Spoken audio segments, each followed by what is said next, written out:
Good morning. The topic for today is utilitarianism. As you know that in everyday life, you have to you need to make the judgment and make decision on so many matters. To make judgment, you need to have some criteria to hold on. Last week, you have learned about Kantian theory that focus on the action. Today will be another concept which is called utilitarianism. That means this group of people believe in the consequence, which is opposite to the Kantian theory that consider only the action. But this one consider only the consequence of the action, regardless of the action at all. But look at the consequence that happened to the majority of the people.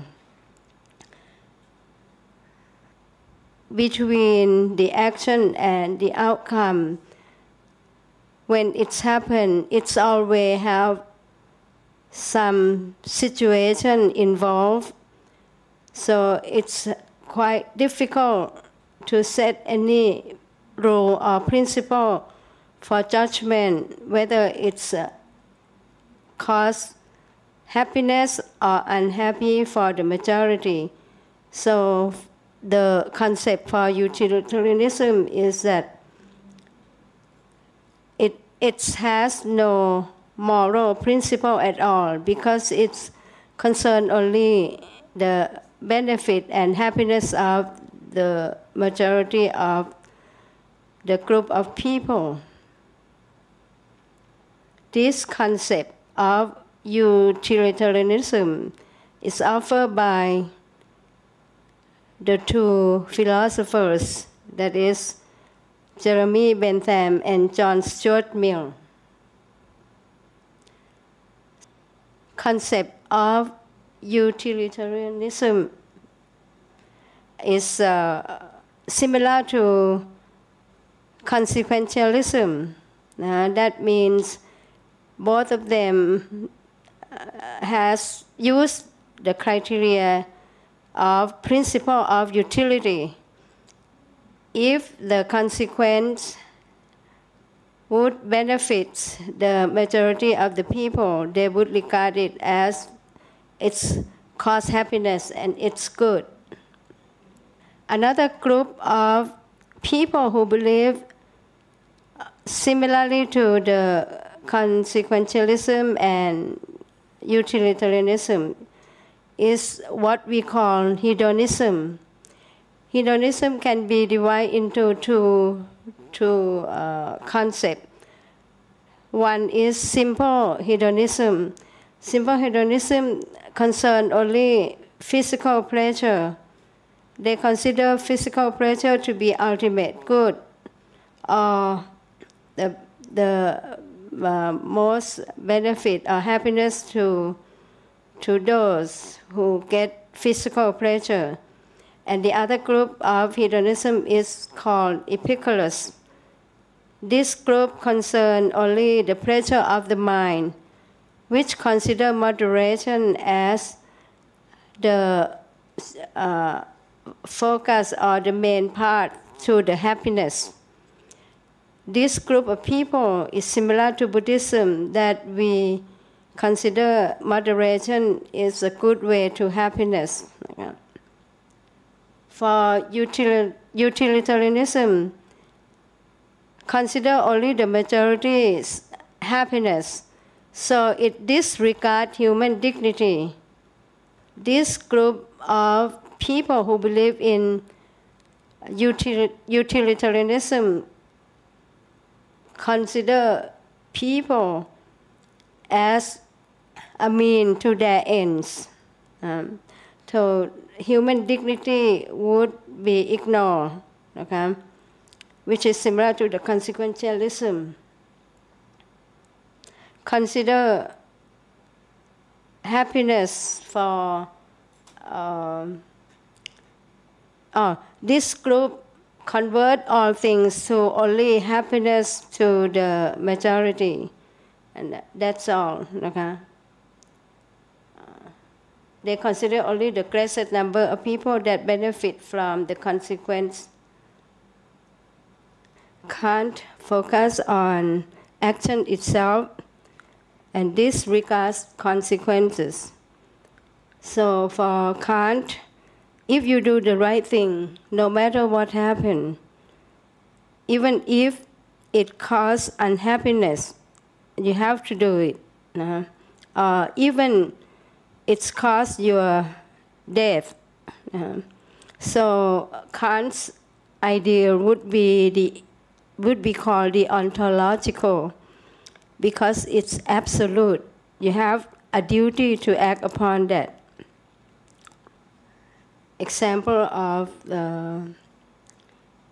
those who consider action is more important is that suppose Mr. A has goodwill to help Mr. B, but happen to mess it up, and something bad happened instead of a good result.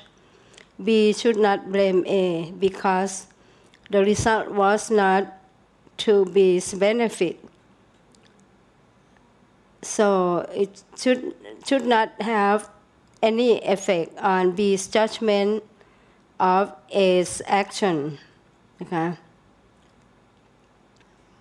What considered to be morally good should not have any qualification. That means it should be good without any qualification, without any condition at all. Because if it's a good thing to do, it should be morally good for Kant's concept. Okay? I think that's all. The next slide. Talking about what could be morally good if you use it right. For example, like a knife.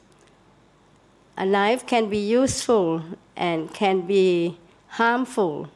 Depends on how you use it. If you know how to use it properly and use it for the right thing, it should be useful, it should be good. But if you use it to do some harm to the other people, that means you abuse the knife or misuse the knife, so it will be bad. So for Kant theory, he consider the action, that means to use the knife. If you use it right, it will be good. If you use it wrong, it will be bad.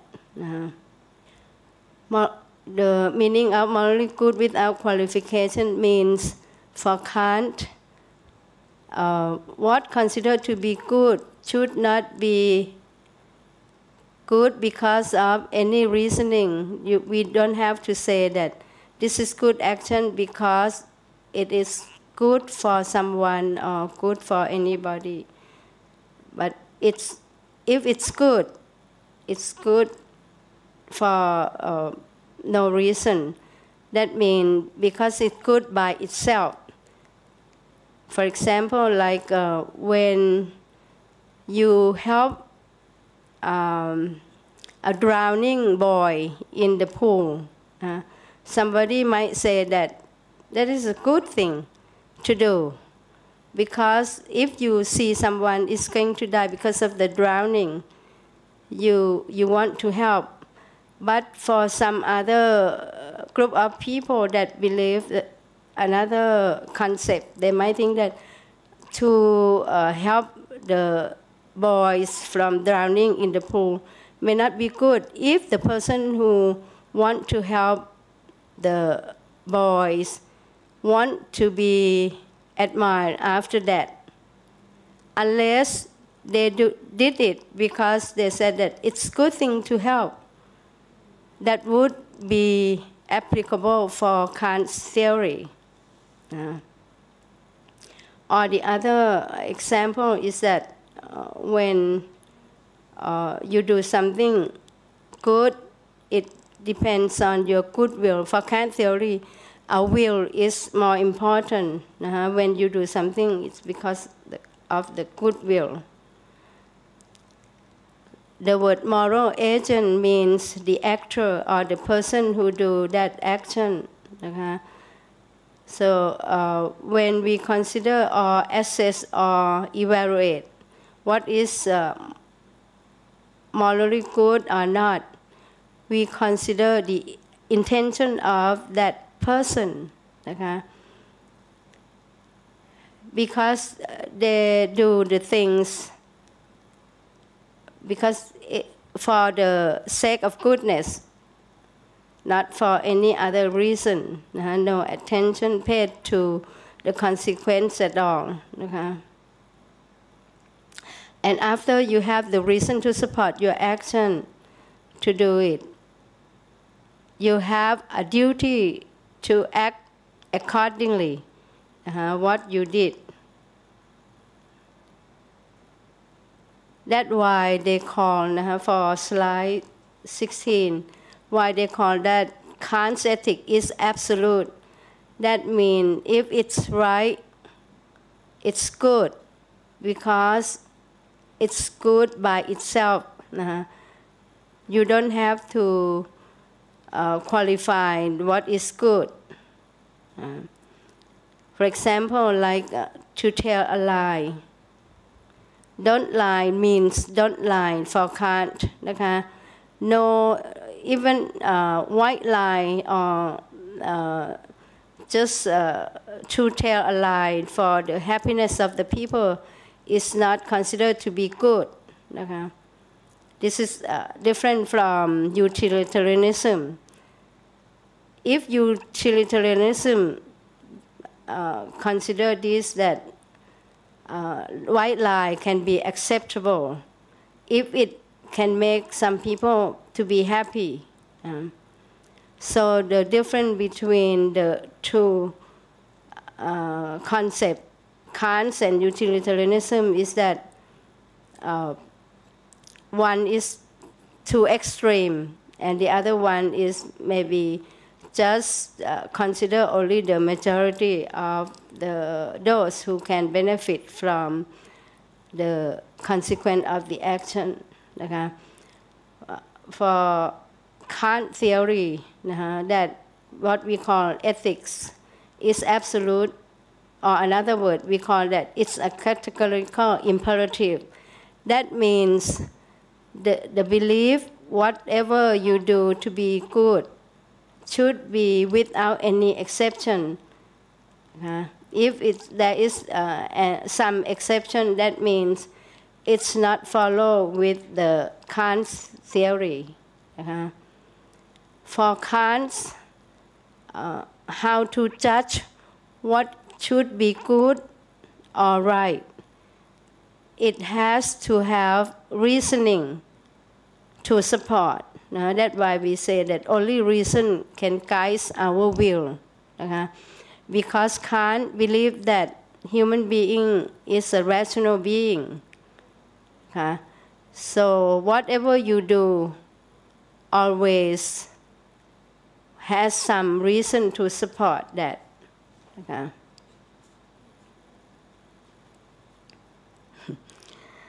When we are going to do something, usually we should think ahead of time. You should think carefully before you take your action.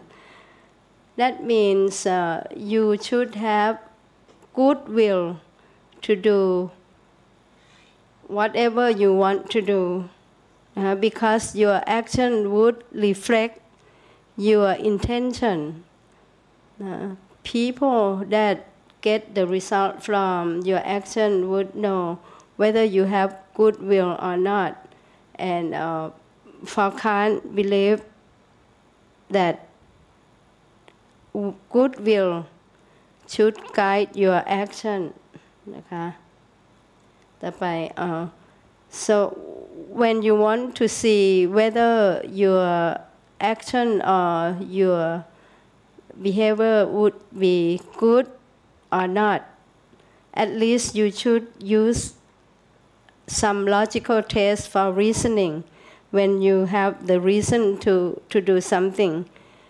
Before you decide to do something to the other people or to do something that might have some effect to the other people, you should consider whether it would do some harm to anybody or even to yourself.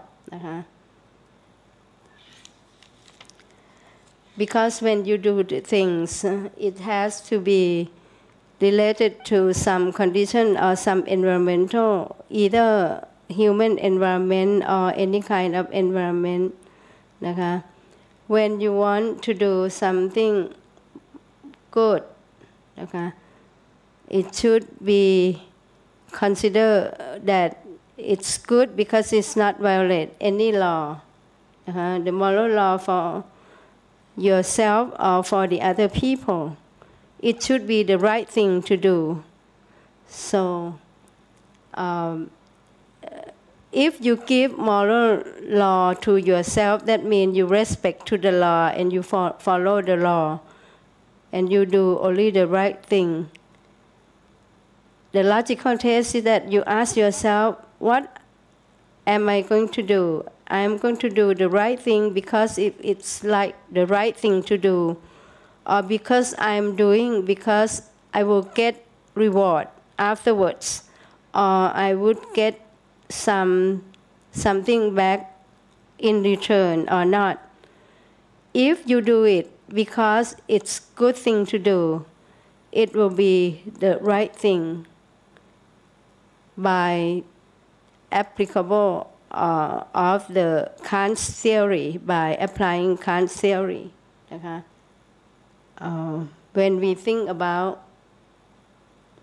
people or human being, we know that if we are free to think ethically, that means you have goodwill to follow the moral rule.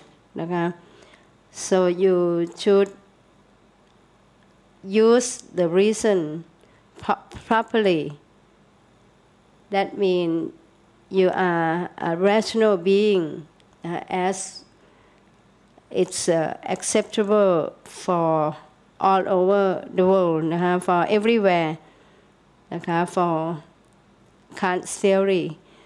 The moral law would be the criteria for you to use it, whether what you are going to do is good or right, or it should be wrong or bad.